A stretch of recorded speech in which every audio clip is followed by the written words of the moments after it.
वो होगा। महिला वहाँ से निकल के आई, वो रोजगार की बात करें, हमें रोजगार नहीं। जो नारा दी कि ये तानाशाह नहीं चलेगा, जय भीम की बात की, अब ये प्लांट किसने किया? या कोई मुसलमान का नाम होता तो आज भारत में आग लग जाती। पार्लियामेंट के अंदर जो दानिश-अली, जिसको आप पार्लियामेंट से बाहर करते हैं, उनको जो है आप कटुआ और आतंकवाद कहते हैं, वही उस बंदे को पकड़ता है। हम मोदी है तो मुमकिन है, तो यही मुमकिन है। आपके राज्य में मुमकिन है कि कहीं भी कोई बम मार देगा?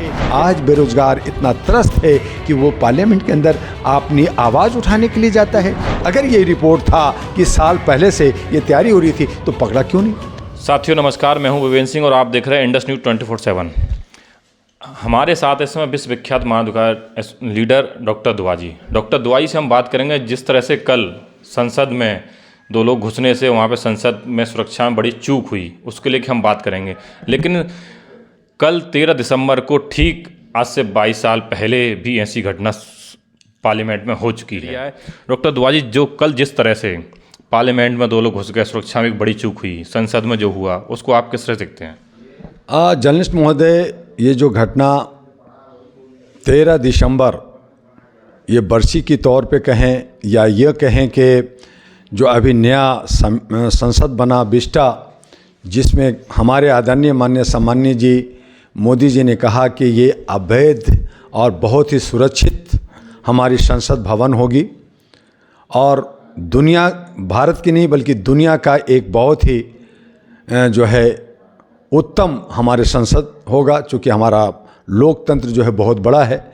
लेकिन हास्यास्पद और दुख होता है ऐसी हालत में कि चंद लड़के जो ट्रेंड नहीं है और वो संसद में घुस करके वहाँ पे जो है बम चलाने की कोशिश करते हैं। हालांकि वो बम नहीं, वो एक हल्का फुल्का जो है गैस या वो जो है स्मोक करने वाले था।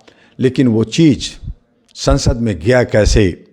5 लेयर सिक्योरिटी का, जिसमें हजारों करोड़ों रुपया रोज़ का महीने का खर्च होता है, जहाँ पे एक पिन ले जाना भी बामुश्किल होता है, जहाँ पे कोई परिंदा, एक चिड़िया, छोटी सी चिड़िया भी पर नहीं मार सकता, वहाँ पे वो पार्लियामेंट के अंदर घुस जाना, ये हमारी सिक्योरिटी का बहुत बड़ा बमंडल, बहुत बड़ा हम इशू मान सकते हैं। ये एक चूक कहें या हम ये कहें कि हमारी सिक्योरिटी इतनी सोई हुई है, या हम यूँ कहें कि हमें ये सारे के सारे जो है जब संस्था नहीं दे सकते तो देश की सुरक्षा क्या देंगे? ये सारा सवाल उठता है।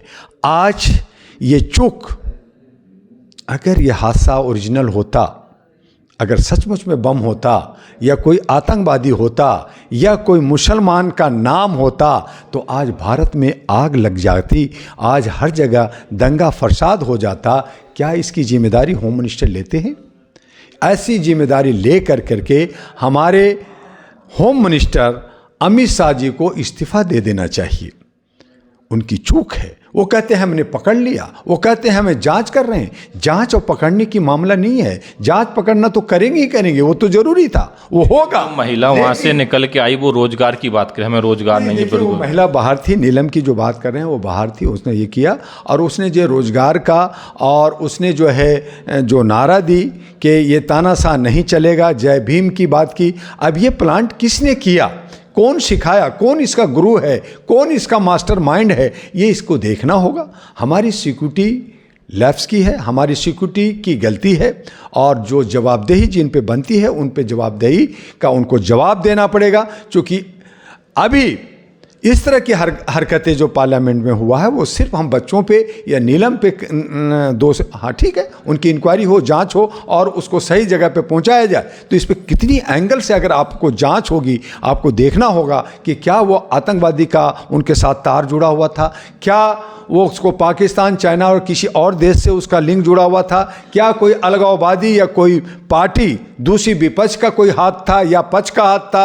ये किस तरह से आज आने वाले इलेक्शन 2024 से 5 राज्यों का चुनाव हुआ इलेक्शन है, आप इलेक्शन के वक्त में ही ये सारे के सारे कांड होते हैं। और कमोबेश अभी देखा गया कि बीजेपी की सरकार में ही चाहे पुलवामा कांड हो, चाहे अन्य कांड हो, चाहे मणिपुर का कांड हो, चाहे हरियाणा का कांड हो, चाहे आपका पार्लियामेंट के कांड हो, आपके ही राज्य में ऐसा क्यों हो रहा है, क्या वजह है, इसको हमें समझना होगा, देखना होगा। और इसके साथ साथ ये भी एक सवाल उठता है कि आज बेरोजगार इतना त्रस्त है कि वो पार्लियामेंट के अंदर अपनी आवाज़ उठाने के लिए जाता है। तो आप सरकार क्या कर रही है बेरोजगारों के लिए? अगर आपका जो है महिलाओं की सुरक्षा की बात है या कोई और कारण है तो उस पर सरकार को गंभीरता लेनी चाहिए। आप नफरत की राजनीति करके, मंदिर मस्जिद कर करके कुर्सी पाने के लिए, आप सत्ता को खाली बनाए रखने के लिए आप देश को असुरक्षित करेंगे। संविधान का जहां से हमारा शुरुआत होता है, जहां हमारा संसद एक बड़ा मंदिर है, जहां विश्व का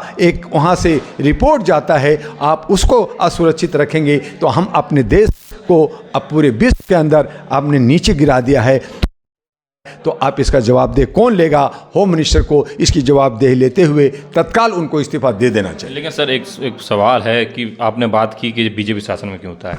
आज से ठीक 22 साल पहले जब आदरणीय अटल बिहारी वाजपेयी जी सरकार थी, उस समय भी हुआ। और आपने कहा कि बीजेपी सरकार दंगे होते हैं, उरी का हो चाहे गोधरा कांड हो, इस तरह के ये सारे दंगे होते हैं और चुनाव के समय ही लगभग होते हैं। तो इनका क्या कनेक्शन, ऐसा क्यों सर होता है? क्या कनेक्शन है? निकल कहीं चुनाव में लाभ लेने की बात है या फिर कुछ और मनसा? और अभी जो महिला थी वो कहीं बेरोजगारी और उसकी बात करें तो, लेकिन इसमें जो इतनी बड़ी चूक हुई है वो क्या है, क्या दर्शाता है? मतलब क्या, किस तरह से? जर्नलिस्ट महोदय, ये चूक हम अभी सरकार को दोषी नहीं दे रहे हैं ज़्यादा। हालांकि सरकार की जो उदासीनता, तो क्या इतना करोड़ों रुपया खर्च होने के बावजूद भी क्या मतलब, क्या माना जाए? बिल्कुल बिल्कुल हमारी इंटेलिजेंस ब्यूरो जो सशक्त है और हमारे जो बॉर्डर फोर्स हैं, हमारी दिल्ली पुलिस है, सेंट्रल पुलिस है और बहुत सारी एजेंसियां हैं और हमारी संसद की 5 लेयर में सारे जो है कोई एक पीन नहीं ले जा सकता। वहाँ पे अगर एक पीन भी गिर जाए तो उसकी आवाज़ देती है। और वहाँ पे ये चूक, ये बहुत बड़ी चूक है, ये एक बहुत बड़ा मुद्दा है और इस पे जो है गंभीरता से सरकार को सोचना होगा। इंटेलिजेंस ब्यूरो और इंटेलिजेंस जितनी सिक्योरिटी के उनको सोचना होगा। और चाहे वो कोई भी सत्ता के हो, चाहे बीजेपी हो, कांग्रेस, कोई भी पार्टी हो, विपक्ष हो, देश के सुरक्षा में अगर सेंध डालता है, अगर कोई सामाजिक कार्यकर्ता हो या कोई भी हो, चाहे वो जर्नलिस्ट बन करके करता हो, तो उस पर नज़रें कहाँ गई? और फिर कहा जाता है कि ये जो प्लांट एक साल पहले से ये लोग तैयारी कर रहे थे, सोच रहे थे। तो मेरा इंटेलिजेंस ब्यूरो, अगर ये रिपोर्ट था कि साल पहले से ये तैयारी हो रही थी तो पकड़ा क्यों नहीं? आपने उस पर एक्शन क्यों नहीं लिया? फिर आपने जो है ये पासेस बने, फिर वो जो है गैली में जाता है, फिर वो छलांग मारता है और आप जो है देखते रह जाते हैं। और उस पार्लियामेंट के अंदर जो दानिशाली, जिसको आप पार्लियामेंट से बाहर करते हैं, उनको जो है आप कटुआ और आतंकवाद कहते हैं, वही उस बंदे को पकड़ता है। तो आप उसको क्या इनाम दे दिया? अगर वहीं पे दूसरा कोई दानिश अली होता जो वो उस लड़कों के में नाम होता तो आज क्या होता देश का? तो ये बहुत सारे सवाल उठता है और इन सवालों को खोजना होगा सरकार को। आज हम विश्व के अंदर हमारी शर्म से, जो हम कहते थे कि दिल्ली पुलिस या हमारी पुलिस, हमारी सिक्योरिटी पूरे विश्व में स्ट्रांग है, हम मजबूत हैं, हम जो है सब पे हावी हो सकते हैं, लेकिन आपने अपने आप को कितना कमज़ोर किया है इससे साबित होता है। आज आतंकवादी, आज पाकिस्तानी, आज चाइनीज, जो बाकी देश जो हमारे तरफ जो अटैक करना चाहता है, घुसपैठ घुसाना चाहता है, वो कहेंगे कि जब ये 2 बच्चे घुस सकते हैं तो मैं भी घुस सकता हूं। तो ये आप उनको इशारा कर रहे हैं। तो इस कि गृह मंत्री इसका दोषी बनता है। उनकी देखरेख में सुबह शाम करोड़ों रुपया उनकी मीटिंग में, एक तरफ सीटिंग में होता है, इसलिए उनको इस्तीफा देना चाहिए। सर, एक तरफ तो अमृतकाल महोत्सव मनाया जाता है, देश में बड़े बड़े वादे किए जाते हैं कि विदेशों में मोदी छवि अच्छी बनी जी है, लेकिन एक तरफ हम देखते हैं कि संसद कि जहाँ संसद है, जिसको लोकतंत्र का मंदिर कहा जाता है, वहीं की सुरक्षा में इस तरह उसी में इस तरह का ऐसा होता है, तो क्या मानेंगे आप? जो जिस तरह की इतना अमृत महोत्सव, अमृतकाल और विश्वगुरु में बहुत सारी बातें की जाती हैं, और दूसरी तरफ जो लोकतंत्र का मंदिर है वही सुरक्षित नहीं है, किस तरह से देखते हैं? बिल्कुल जर्नलिस्ट महोदय, आप बिल्कुल सही कह रहे हैं कि हम 75 साल का अमृत महोत्सव मना रहे हैं। हम जो है बहुत बड़ा शक्तिशाली कह रहे हैं, हम विश्व गुरु, हम मोदी है तो मुमकिन है, तो यही मुमकिन है। आपके राज्य में मुमकिन है कि कहीं भी कोई बम मार देगा, कहीं भी जो है रेप करेगा, कहीं भी भ्रष्टाचार करेगा, तो यही सब मुमकिन है। बेरोजगारी बढ़ेगी, अशिक्षा बढ़ेगी, असुरक्षा बढ़ेगी, यही सब मुमकिन है। मुमकिन क्या है? क्या है? ताली थाली बनाने का मुमकिन है, आपका नोटबंदी का मुमकिन है, जीएसटी के मार का मुमकिन है, यही सब तो मुमकिन तो हम देख रहे हैं।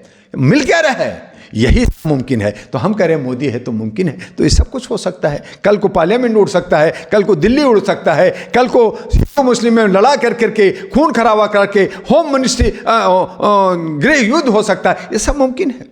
तो इसीलिए अब जो है लोग जो है हिंदुत्व की जगह अब मोदीत्व का नारा लगा रहे हैं कि मोदी है तो मुमकिन है। तो इसलिए मैंने कहा कि ये शर्म की बात है और हमारे लिए बहुत ही जो है शोचनीय विषय बन गया है कि जब हमारा संसद सुरक्षित नहीं है, जहां हमारे जनप्रतिनिधि सुरक्षित नहीं है, तो जो जनता वोट देती है, जो उम्मीद लगाती है कि हमें सुरक्षा मिलेगा, हमें शिक्षा मिलेगा, हमें रोजगार मिलेगा, कानून का पालन होगा, वो कैसे होगा? ये सारा सवाल उठ करके हम इस कटघरे में आते हैं कि हम सब असुरक्षित हैं, हम सब बंधे हुए हैं, हम मानसिक गुलाम हैं, गुलामी में जी रहे हैं और आज नहीं तो कल हम सब खत्म हो जाएंगे। और इस तरह से संविधान और लोकतंत्र दोनों खतरे में आन खड़ा हुआ है। इसे कौन बचाएगा?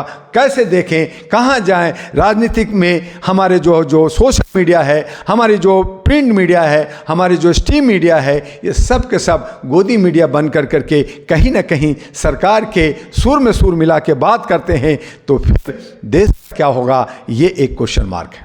तो ये थे हमारे साथ दुआ जी। इन्होंने कहा कि जो संसद में जो चूक हुई है, संसद सुरक्षा में जो चूक हुई है, ये बहुत ही चिंता का विषय है। इस पर इंक्वायरी होनी चाहिए और गृह मंत्री अमित शाह जी को इस्तीफा देना चाहिए, क्योंकि जहां संसद में कोई पिन भी लेके नहीं जा सकता, वहां ये चीज़ पहुंची कैसे? और ये कहा कि ये बीजेपी सरकार में ही क्यों होता है, ये भी एक बहुत चिंता की बात है, जहाँ समझने की ज़्यादा इस पर भी चर्चा होनी चाहिए। आप देखते रहिए मेरे साथ इंडस न्यूज़ 24/7। धन्यवाद।